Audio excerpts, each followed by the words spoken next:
예, 정의당 심상정 후보가요, 어젯밤 돌연 모든 일정을 중단하고 칩거에 들어갔습니다.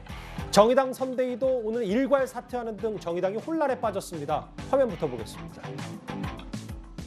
슈퍼우먼, 원더우먼이 다 필요 없이 우리 여성들이 그저 자기 자신이기만 되면 되는 그런 사회 만들겠습니다.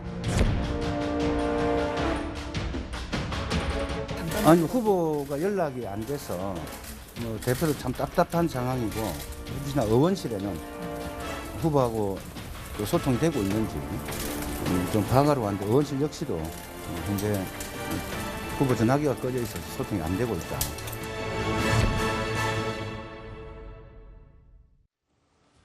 이것 또한 처음 있는 일이 아닌가 싶습니다. 대선 레이스 중에 당대표도 연락이 안 될 정도로 대선 후보가 칩거에 들어갔다.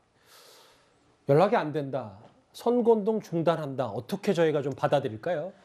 우선 그 심상정 후보의 마음은 뭐 이해가 가는 측면은 있습니다. 예. 열심히 하고 있는데 지지율이 사상 최저치로 떨어지고 이따 그 그래프가 준비됐는지 모르겠습니다만 일부 조사에서는 이제 허경영 후보보다도 그 떨어지니까 얼마나 상심이 크고 그 정의당에 대한 이런 무관심에 대해서 실망도 굉장히 클 것 같은데 선거이기 때문에 그 정치적으로 결론부터 말하면 그럼 이게 결과적으로 그 우리 심상정 후보가 의도를 했던 의도하지 않았던 결국은 그 진보 진영의 후보가 이런 식으로 해서 단일화가 되는 건가?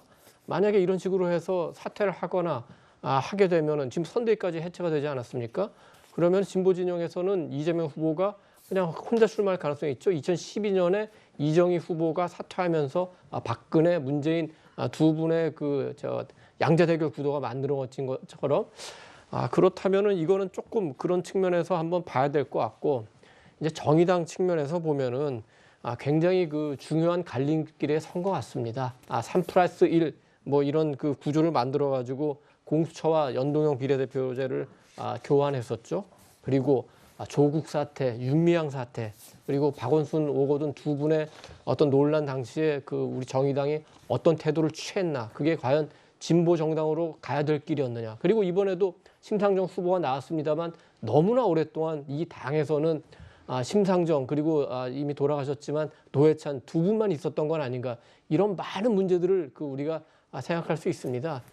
그래서 만에 하나 이번에 그 심상정 후보가 물러나든 아니면 다시 나오든 간에 정의당은 이제 새로운 세대를 위한 진보 정당으로서 한번 탈바꿈할 그런 시기가 됐다 이렇게 생각합니다.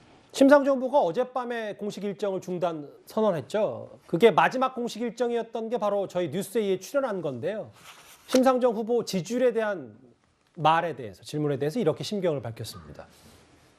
지지율이 아직 기대했던 것만큼은 올라오지 않는 것 같습니다. 지난 대선 때 심블리, 심상정 러블리 이런 애칭도 들으시면서 6% 득표를 했는데 그때보다 지지율이 좀 낮은 이유 뭐라고 보십니까? 국민들이 정권 교체, 시대 전환의 열망이 매우 크고 그게 이제 지지율로 반영이 되고 있는데 네. 그럼에도 불구하고 제가 그 대안으로서 믿음을 아직 드리지 못한 것 같아서 송구스럽고 또 저도 고심이 많이 됩니다.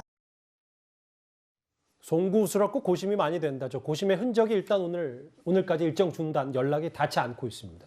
앞서 이도원 의원님이 잠시 언급했던 여론조사 좀 더 정확히 얘기하면 심상정 2.2%, 허경영 후보 3.2%인데 오차 범위 내기 때문에 허경영 후보가 우위에 있다 이렇게 단언할 수 없습니다. 예. 근데 그럼에도 불구하고 예.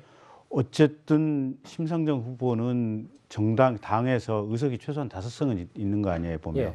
허경영 후보는 의석 한 석도 없고 정당이라고 보기에도 조금 뭐 고개를 갸우뚱하는 측면이 좀 분명히 있는 거 아니겠습니까? 뭐 물론 아닙니다. 국가혁명당도 또 어느덧 정당일 수 있으니까요. 그래서 지금 정권 교체의 여망이 정의당 입장에서도 우리도 야당이다. 우리로서도 정권 교체를 바란다라고 얘기는 하고 있지만 그 정권 교체의 여망이 이번에는 정의당이나 심상정 후보에게 가는 것은 정말 어려운 상황이다.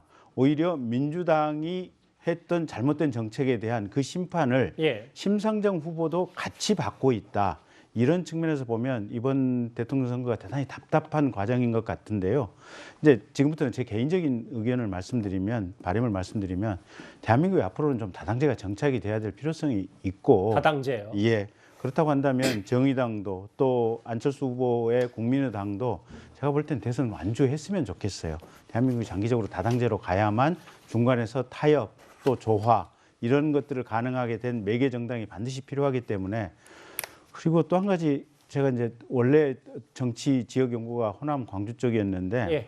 호남 쪽에서는 이낙연 후보를 위해서 열심히 뛰었던 분들 같은 경우는 이번 대선에서 자신들은 당은 다르지만 심상정 후보를 위해서 뛰겠다라고 하는 분들도 의외로 많이 있습니다. 예. 그래서 희망을 가지고 끝까지 열심히 해보시는 것도 또 새로운 어떤 정치 흐름을 만들기 위해서 필요한 부분이 아닌가 싶습니다. 후보 사퇴까지는 안 갈 거라고 보시는 거죠, 김 그렇습니다. 의원님 생각은? 일단 연락이 닿지 않고 있습니다. 심상정 후보 어떤 판단을 내릴지 저희가 한번 주목을 해보겠습니다. 정의당 심상정 후보 얘기 만나봤고요. 그럼 지금까지 들어온 여러분들의 목소리를 만나보겠습니다. 첫 번째 댓글 볼까요? 홍준표 의원께 한 수 배운다고 안철수 후보 아직 멀었다라는 말씀을 해주셨습니다. 첫 번째 댓글이었고요. 예.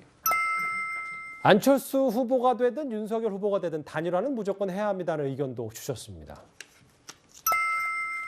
토론은 후보들에게 공정하게 기회를 줘야 한다. 다른 후보들에게 기회를 줘야 된다는 말씀이시고요. 예. 죽은 사람은 말이 없지만 얼마나 많은 심적 고통을 겪었을까. 제보자 이모 씨를 말씀하시는 것 같은데요. 마지막 보겠습니다. 불법 녹취는 범죄입니다. 근데 김건희 씨는 걸림돌이네라는 두 문장을 쓰셨어요. 오늘 댓글 5개 모두 감사드립니다. 다음 주제 이번 주 내내 정치권의 뜨거운 이슈입니다. 이 얘기로 한번 가보겠습니다.